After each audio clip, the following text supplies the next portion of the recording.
What would you do if the person you trusted most, your husband, your closest friend, your safe place, suddenly looked at you like a stranger?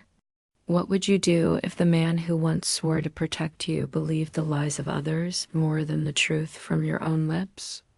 My name is Sarah, and this is not just a story. This is my life. And if you stay with me until the end, maybe you will see pieces of yourself in it too, because betrayal is not just about broken promises. It is about the moment your world tilts and you no longer recognize the person standing in front of you. Lived in a small flat in Manchester. It wasn't much, but it was home. I filled it with flowers on the table, tea brewing in the evenings, and laughter that made the walls feel warm. My husband, Jason, was not perfect, but he was mine. We met when I was young and unsure of the world. He had quiet eyes, gentle hands, and a way of walking me home that made me feel safe. For years, I believed that safety would last forever, but safety is fragile. It can vanish in a single sentence. For me, it began with whispers subtle, poisonous words carried into our home by his sister, Emily.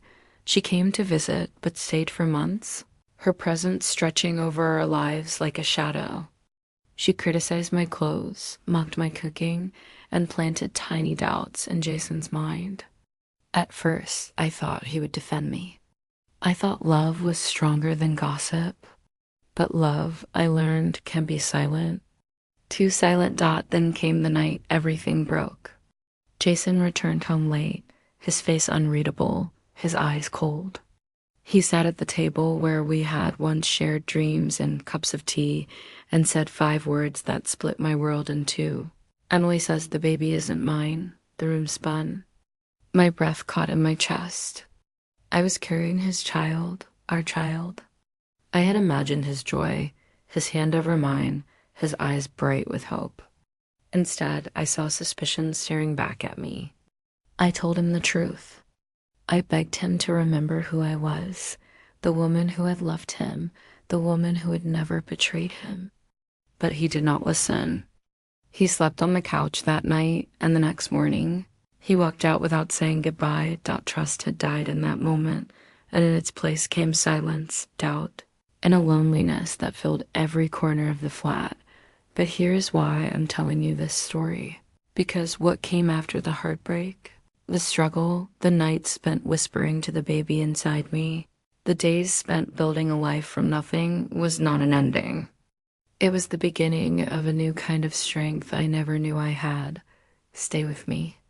Because if you have ever been doubted, abandoned, or broken, this story will remind you, you are not alone. And sometimes, the deepest betrayal is what awakens the strongest version of yourself. When Jason walked out of the flat that morning, I stood frozen by the window, my hands trembling around a cold cup of tea. Outside, the city of Manchester carried on as if nothing had happened. Cars honked, buses hissed to a stop, and people hurried past each other on the pavements. But inside my little flat, silence had settled like heavy fog. The man I had trusted, the man I had built a life with, had chosen to believe someone else's words over mine. It was as though my voice no longer mattered. I tried to tell myself it was just a misunderstanding, that when Jason had time to think, he would come back, apologize, and everything would be like before. But as the hours stretched into days, his absence grew louder than his presence had ever been. He no longer kissed me goodnight, no longer asked about my day, no longer smiled when I brewed his favorite tea. Instead, there was just distance, a cruel reminder that sometimes love is not enough to erase doubt. Emily. His sister remained in the flat for a while, her footsteps echoing in the hallway, her presence pressing on my chest like a weight I couldn't lift. She walked around with the confidence of someone who believed she had won, her eyes sharp and unkind whenever they met mine. She no longer tried to hide her disdain. One morning, as I poured tea into a cup, she leaned against the counter and whispered, "You should be honest with him. Sarah, we all know the truth."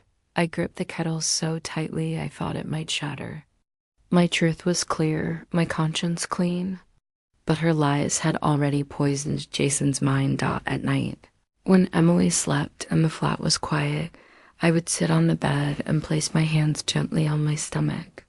The small life inside me was growing, innocent and untouched by the chaos outside. I whispered promises into the dark. I will protect you.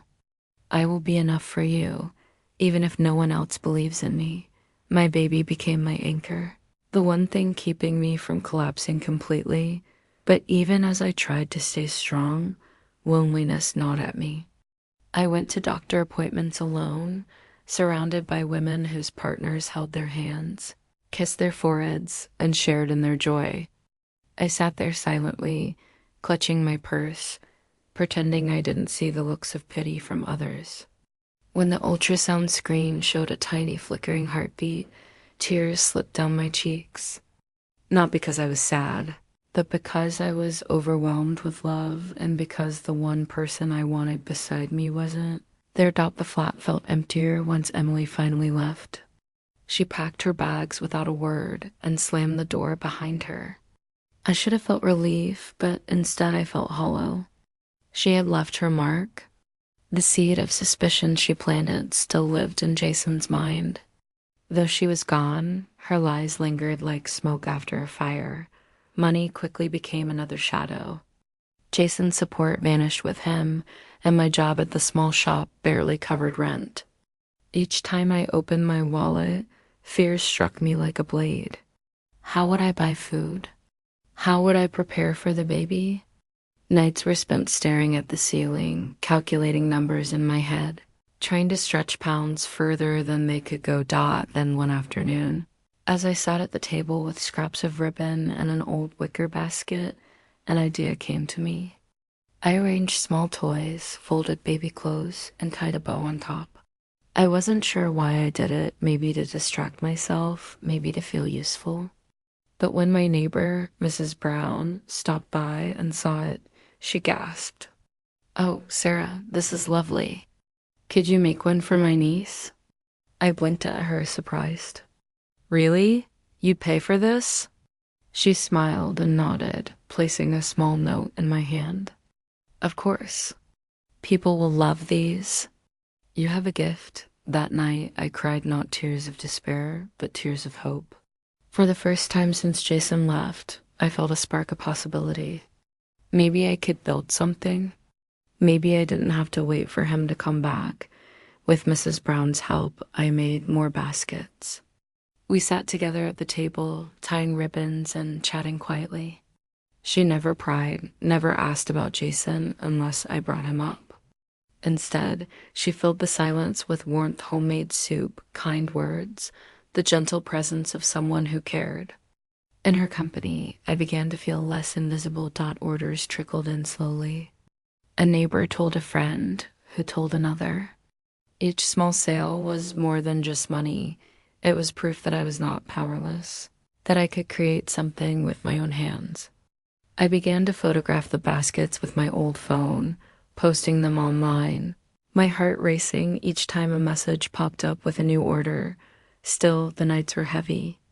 I lay in bed, listening to the quiet, remembering Jason's face when he accused me. The doubt in his eyes haunted me more than his absence. That look, sharp, suspicious, was something I would never forget. I clutched my pillow and whispered to myself, no more begging. No more waiting. I will not cry for him again. One evening, while the sun dipped low and painted the walls in shades of orange, my phone rang. I froze when I saw his name on the screen, Jason. My breath caught.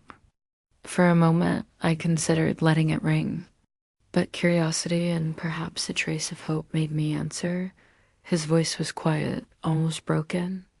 "Sarah, I know the truth now. Emily lied. She wanted to hurt you. I'm so sorry. Please, let me come back." My heart pounded, but I was not the same woman he had left behind. I remembered the nights I cried alone, the appointments I attended without him, the ribbons I tied with trembling hands while he doubted me. I let the silence stretch before I finally spoke. "Jason, you didn't believe me when it mattered. You left me when I needed you most. I'm not the same woman anymore. I ended the call and placed the phone on the table. For the first time in weeks, I felt calm. I looked down at my growing belly, placed my hands gently on it, and whispered, "The only love I need is yours." That night, I slept peacefully, no longer haunted by Jason's absence. Instead, I dreamed of a future with my child, a future where strength and love grew from the ashes of betrayal. The days after Jason's call felt strangely quiet.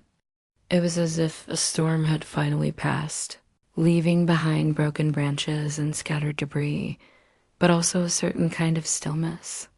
I had expected to feel shattered forever, but instead, I felt something different, something steadier. I had survived the worst night of my life. I had faced abandonment, lies, and doubt. And still, I was standing each morning. I woke up with a new routine. I brewed tea, cleaned the flat, and set out the ribbons and baskets I had prepared the night before. The work gave me purpose. The orders were small, sometimes only 1 or 2 a week, but they gave me something money could not buy: dignity. Every bow I tied, every toy I wrapped, felt like a promise to my child that I would never give up. Mrs. Brown remained my anchor. She knocked on my door with fruit in her hands, or soup in a jar, or sometimes just a smile. "How are you today, love?" She would ask, her eyes kind but firm, as if she could see through the brave mask I wore. Sometimes I broke down in front of her, sobbing into her shoulder like a child. Other times, I forced a smile and said, "I'm okay." She never judged me either way. Her presence reminded me that family is not always the one you are born into. It is the one that stays when everyone else walks out. Still, loneliness crept in at night.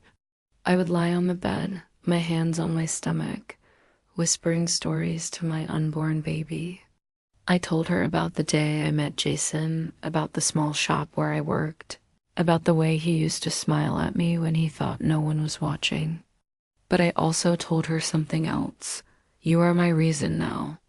You will never be second choice in my life. Even if the world doubts me, I will never doubt you. Those words became my prayer, repeated in the quiet, repeated until they felt like truth carved into my soul. When my belly grew heavy and my back ached, I slowed down. But I never stopped.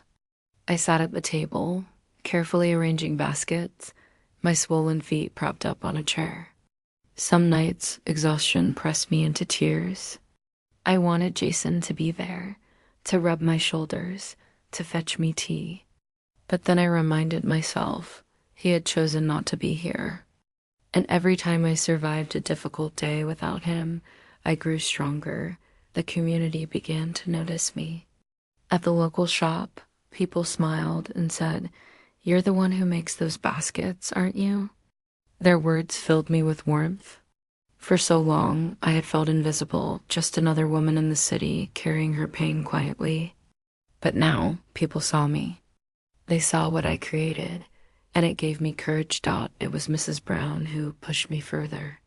One afternoon, she said, "There's a small market at the community center this weekend. You should come. Set up a table, show people your baskets." I shook my head, fear tightening my chest. What if no one buys? What if they laugh at me? She placed her hand on mine. "Sarah, even if you sell just one basket, people will see you." That's enough to start, so I went.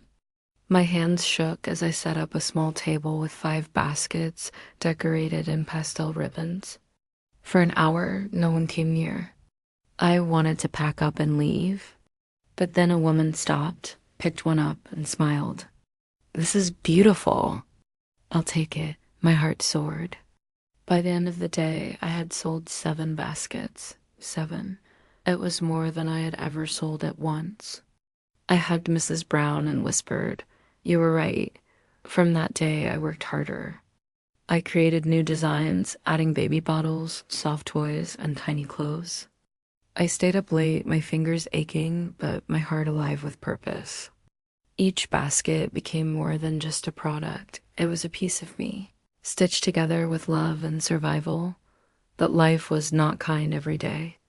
Some mornings I woke up with tears in my eyes, remembering Jason's doubt, remembering the way he had walked out with a bag in his hand. That memory hurt more than anything else. I had loved him so deeply, and in the end, he had not trusted me. It was a scar I would carry forever. But when my baby kicked inside me, I wiped my tears and whispered, "We are stronger than this." And then came the night everything changed again. Sharp pains woke me, shooting through my body like fire. At first, I thought it was nothing, just normal pregnancy aches. But the pain grew worse, relentless. I called an ambulance, clutching my belly, whispering, "Please be safe, my baby. Please hold on." The hospital was bright, cold, and terrifying. Nurses hurried around me, voices blending into noise. I wanted someone to hold my hand, but there was no one. Jason was gone, my mother was far away, and Emily thankfully was out of my life. All I had was the tiny heartbeat inside me and my own will to fight. Hours later, after what felt like an eternity of fear, I heard the cry. A sharp, beautiful cry that cut through every ounce of pain. They placed a tiny baby girl in my arms. She was soft, perfect, with fingers so small they wrapped around mine like a promise. Tears poured down my face, but this time they were tears of joy. "Hello, my love," I whispered. "You are my light." I named her Sophie. Holding Sophie was like holding the sun after years of darkness. For the first time, I felt whole again. She was the reason I had survived the loneliness, the lies, the heartbreak. She was proof that love could be reborn from pain. The days after her birth were exhausting. She cried at night, demanded constant care, and left me sleepless and aching. But each time I looked at her tiny face, I felt strength I didn't know I had. I rocked her in one arm and worked on baskets with the other. My life was no longer simple, but it was real. It was mine. Mrs. Brown visited often, bringing food and helping with Sophie. She looked at me one day and said, "Sarah, you're stronger than you think. He left you, but you're still here. And you're raising a beautiful daughter." Her words filled me with pride. For the first time in months, I believed I was enough. And then, just when I thought the past was buried, my phone rang again. It was Jason. My chest tightened as I answered. His voice was soft, almost pleading. "I heard about the baby. I want to see her." I froze. Part of me wanted to scream, to tell him he had no right. Another part whispered that Sophie deserved a father. After a long silence, I said, "You can see her, but you cannot come back into my life like before. That part is over." When he came, he looked nervous. He sat in the chair, staring at Sophie with tears in his eyes. "She looks like me," he whispered. I watched him, my heart strangely calm. I wasn't angry anymore. I wasn't even sad. I only felt distance. He was a visitor now, nothing more. After he left, I held Sophie close and whispered, "It's just you and me, my love. We are the family now." The weeks after Jason's visit felt like a strange mix of calm and tension. He had come into my home, sat in the chair by the window, and looked at Sophie with tears in his eyes. For a moment, I almost recognized the man I used to love, the man who once walked me home after late shifts, who asked about my day, who held my hand when I felt small. But then I remembered the nights I had begged him to believe me, the mornings I woke up alone while he chose suspicion over trust. And the memory burned brighter than the man sitting in front of me. After he left, I promised myself something. I would never let my worth depend on his choices again. Sophie was not a second chance for him. She was a new beginning for me. He could visit, he could cry, he could regret, but I would not let him back into my heart. That part of my life was over. Raising Sophie alone was not easy. Nights were long, filled with her cries echoing through the flat. My body ached with exhaustion, and sometimes I stared at the ceiling, wondering how much longer I could keep going. But then Sophie would look up at me with her big innocent eyes, and suddenly every sleepless hour was worth it. Her tiny smile became my strength. Her small hand around my finger became my reason to fight. Money was still a challenge.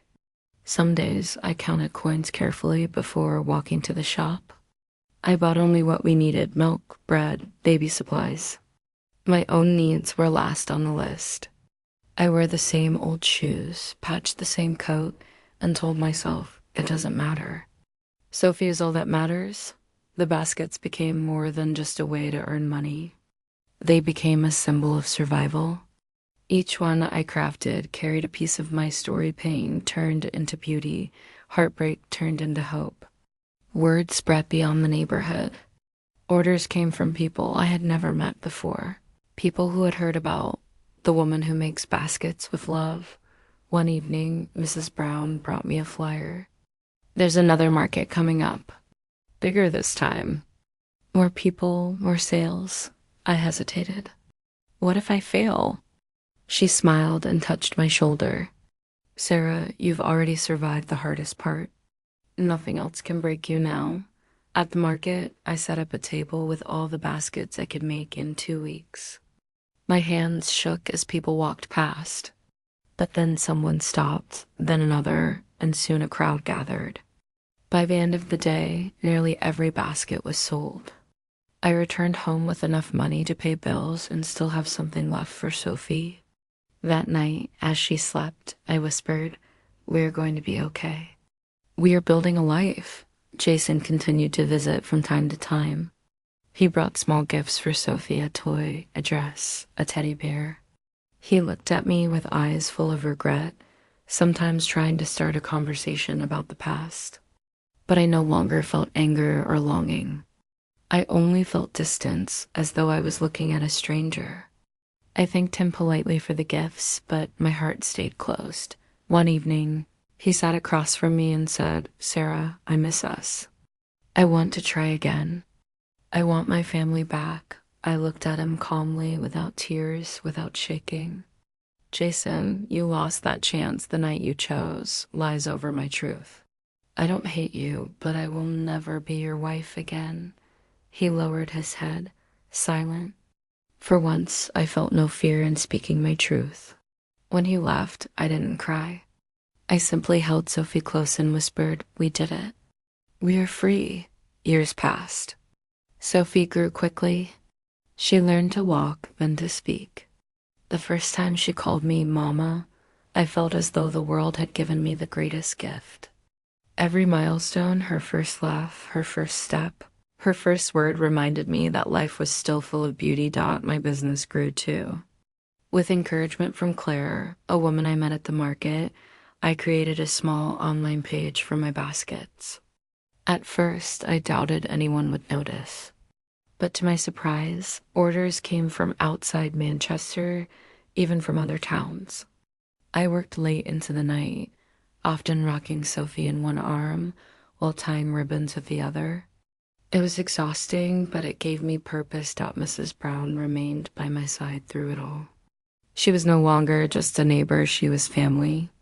She came with fruit when I had no time to shop, held Sophie when I needed rest, and reminded me, "You are enough. Sarah, you are doing well." Her words were a balm to my weary heart. Eventually, I saved enough money to move to a slightly bigger flat. It had 2 rooms, which meant Sophie could have her own space. I painted the walls a soft pink, placed her toys on a small shelf, and watched her laugh as she clapped her little hands in delight. That night, as she slept in her own room for the first time, I sat by the window with a cup of tea and whispered to myself, "I lost a husband, but I found myself. I found my strength." Jason never truly disappeared. He continued visiting Sophie, and I allowed it because she deserved to know her father. But for me, he was nothing more than a visitor, a reminder of the past I had outgrown. Sometimes he looked at me with sadness in his eyes, perhaps realizing that regret cannot rebuild trust. But I never wavered. My heart no longer belonged to him. Life was not perfect. Some days were hard, some nights long.